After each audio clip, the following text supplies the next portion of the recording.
सुप्रभात, good morning. छात्रों, online पढ़ाई हमारी जारी है। आशा करती हूँ कि सब कुशल होंगे, अपनी पढ़ाई पर ध्यान देंगे और पाठ्यक्रम के साथ साथ व्याकरण विभाग भी ज्ञान के लिए अधिकतर पढ़ते जाएंगे। भाषा, और वो भी हमारी राष्ट्रभाषा हिंदी, शुद्ध रूप से बोलने के लिए हमें व्याकरण का सहारा या आधार लेना है। व्याकरण के बिना कोई भी ज्ञान या कोई भी भाषा समृद्ध नहीं हो पाती है। इसलिए आज हम जिस विभाग को देखने जा रहे हैं वो है काल, या जिसे आप टेंस इन इंग्लिश बोलते हो। लेकिन आज का काल, बीता हुआ समय और आने वाला समय, इस प्रकार के काल के जो भेद किए गए हैं उनके अनुसार हमें आज काल के बारे में, इसलिए टेंसेस वहाँ लिखा है, काले नहीं लिखा है। काल हिंदी में काल ही बोला जाता है, काले नहीं बोला जाता है। तो काल माने टेंस, और ये बहुत सारे हैं तो उन्हें भी हमें प्रकारों के साथ, उदाहरणों के साथ देखना है, क्योंकि कौन सी घटना कौन से काल में हुई इसके लिए बहुत महत्वपूर्ण स्थान है। काल के अनुसार वाक्य की रचना करना हमें ज़रूरी है।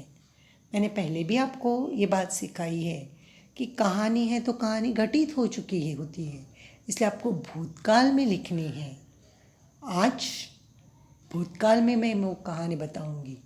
हो रहा था, राजा जा रहा था, वो लिख रहा था। इस प्रकार भूतकाल में वो कहानी घटित हो रही थी, ये बात हम लिखते हैं क्योंकि वो घटित हो चुकी है। आगे आएगी, आज हम क्या कर रहे हैं, इसके लिए वर्तमान काल या भूतकाल, ये जो शब्द दिए गए हैं हिंदी में, उनकी परिभाषाएं और प्रकार हम ज़रूर देखेंगे तो हमें काल का ज्ञान जैसे ही होगा और उसके भेदों को भी हम अच्छी तरह हमारे वाक्यों में उच्च स्तर पर इस्तेमाल कर सकेंगे। छात्रों, दिया हुआ सारा वीडियोस का भाग आपको हिंदी नोटबुक में जहाँ कहीं लिख रहे हैं, कोई सेपरेट बुक बनाई तो भी चलेगा, कोई हिंदी बुक में ही लिख रहा है हिंदी नोटबुक में तो भी चलेगा। लंबी नोटबुक है, छोटी नोटबुक है, सिंगल लाइन है, डबल लाइन, जो आपके पास अवेलेबल हिंदी के लिए आज तक के पाठों के प्रश्नोत्तर और आज तक का जो विभाग मैंने पढ़ाया है वो सारा लिखा हुआ मिलेगा।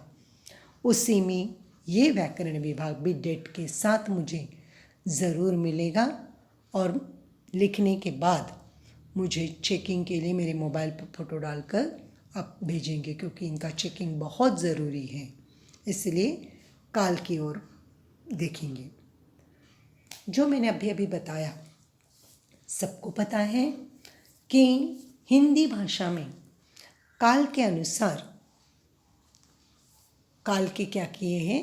पहली स्टार देखो, काल के 3 मुख्य प्रकार हैं। हमारी हिंदी भाषा में काल के मुख्य प्रमुख 3 प्रकार हैं। एक है वर्तमान काल, दूसरा है भूतकाल और तीसरा है भविष्यकाल। तीनों शब्द आपने पहले भी सुने हैं। इनकी परिभाषाएं, इनके उदाहरणों के साथ हम अब ज्ञान अधिक दृढ़तर करते चले जाएंगे। वर्तमान काल के लिए मैं एक भाषा को दूसरी भाषा से बता देती हूँ ताकि आपको वो ज्ञान सही तरह से हो जाए। प्रेजेंट टेंस, आप इंग्लिश में बोलते हो प्रेजेंट टेंस। हर भाषा के 3 प्रकार के काल हैं। प्रेजेंट टेंस म्हणजे आज का काल जो चल रहा है, मैं पढ़ा रही हूँ, आप सुन रहे हैं, ये सब वर्तमान काल में अभी अभी हो रहा है वो कार्य, इसलिए उसे कहा जाता है वर्तमान। वर्तमान शब्द का हिंदी में अर्थ ही है आज का समय। तो वर्तमान काल की परिभाषा है कि क्रिया का वह रूप जो वर्तमान समय का बोध करता है। परिभाषा सामने है आपके। क्रिया का वह रूप जो वर्तमान समय का बोध करता है। अभी अभी मैंने आपको बताया, वह बाजार जा रही है, ऐसे वाक्य है तो अभी अभी जा रहे, वर्तमान समय में कर रहे। आप पढ़ाई कर रहे, छोटा भाई वहाँ टीवी देख रहा है। अभी अभी वर्तमान समय में पिताजी अभी भी काम पर गए हैं, लेकिन गए हैं, अभी अभी काम पर गए हैं। तो ये भी वाक्य वर्तमान काल में आप कहेंगे, आज पिताजी गए हैं, तो उस अनुसार वो भी वाक्य वर्तमान काल में है। लेकिन वर्तमान काल के अलग भेद हैं, वो हम देखेंगे आगे। लेकिन मुख्य प्रकार हम देख रहे वर्तमान समय का बोध करता है। भूतकाल, ये दूसरा प्रकार, जिसे हिंदी में भूतकाल कहा जाता है, उसे इंग्लिश में आप पास्ट टेंस कहते हो। मराठी में भूतकाल ल का इस्तेमाल करते हैं, हिंदी में ल का इस्तेमाल करते हैं, इसलिए भूतकाल इन मराठी, हिंदी में भूतकाल, वर्तमान काल इन मराठी। बट दूसरा भूतकाल का प्रकार हम देखेंगे। भूतकाल माने जो घटनाएं घटित होती हैं, ये भी ज्ञान सामान्य है, लेकिन परिभाषा के रूप में देखो, क्रिया का रूप जो बीते हुए समय का बोध कराता है। क्रिया का वह रूप जो बीते हुए समय का बोध कराता है। समझ में आ गई? बीते हुए समय माने कहानी के लिए, वो मैं कल गया था माने बीती हुई बात है। वो उस लड़ाई में राजा हार गया, तो ये बीती हुई बात है। उस छात्र ने वहाँ से वो चीज़ लाई, मैंने वो पुस्तक खरीदी, ये भूतकाल में हो चुका है, घटित हुआ है, जिसे हम बीता हुआ कल कहते हैं। हिंदी में सरल शब्दों में बोलते हैं कल, ये शब्द इस्तेमाल करते हैं, या मराठी में काल ये शब्द इस्तेमाल करते हैं। काल मी बाजारात गेली होती, मतलब कल मैं बाज़ार गई थी।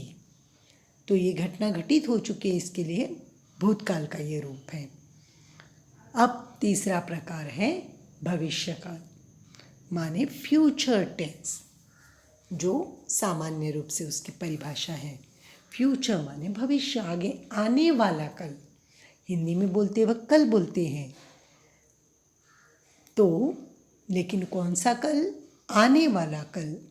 बीता हुआ कल भूतकाल, आने वाला कल ये होगा भविष्यकाल, जिसे हम कहेंगे, जिसके लिए परिभाषा है क्रिया का वह रूप जो आने वाले समय का बोध होता है।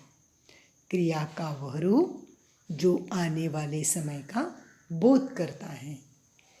ये तीनों प्रकार आपके लिए खास तौर पर काल के भेद के लिए मुख्य 3 प्रकार हैं, जिसके लिए आपको प्रास्ताविक ज्ञान पहले से है, लेकिन इनकी परिभाषा और उदाहरण आप भी मुझे बताएंगे कि वर्तमान काल का उदाहरण अभी अभी आप एक बताओ, भूतकाल का एक उदाहरण वाक्य बताओ, तो आप बोलना है।